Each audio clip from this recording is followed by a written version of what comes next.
آئیے دیکھتے ہیں حضرت کلندر بابا اولیاء کی کتاب لوح و قلم کے صفحات 19 سے 22 کا ایک مختصر جائزہ۔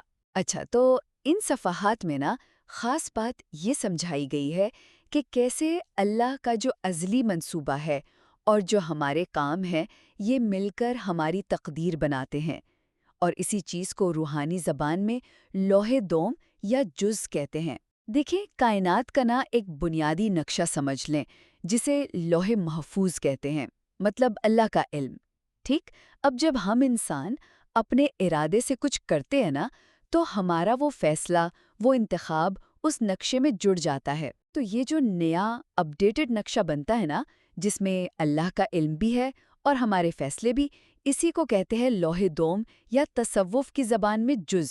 تو گویا ہماری مرضی بھی اللہ کے پلان کا حصہ بن جاتی ہے نا دلکسپ؟ اب یہ جو جز ہے اسے سمجھنے میں سورۃ الاخلاص بہت کام آتی ہے۔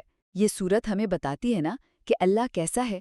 وہ ایک ہے، بے نیاز ہے، نہ اس کا کوئی باپ، نہ بیٹا، نہ ہی کوئی اس جیسا۔ اور ہم مخلوق، ہم بالکل الٹ ہیں، ہم بہت سارے ہیں، محتاج ہیں، ہمارے ماں باپ بھی ہیں، اولاد بھی۔ تو یہ جز جو ہے یہ اصل میں خالق اور مخلوق کے بیچ کا وہی کنیکشن، وہی تعلق ہے جو ہماری محتاجی کو اس کی بے نیازی سے جوڑ دیتا ہے۔ تو خلاصہ کلام یہ کہ یہ صفحات ہمیں جز کے ذریعے یہ بتاتے ہیں کہ کائنات کوئی رکی ہوئی چیز نہیں، بلکہ ایک جیتی جاگتی حقیقت ہے جہاں ہر لمحہ اللہ کا علم اور ہمارے فیصلے مل کر ہماری دنیا بنا رہے ہیں۔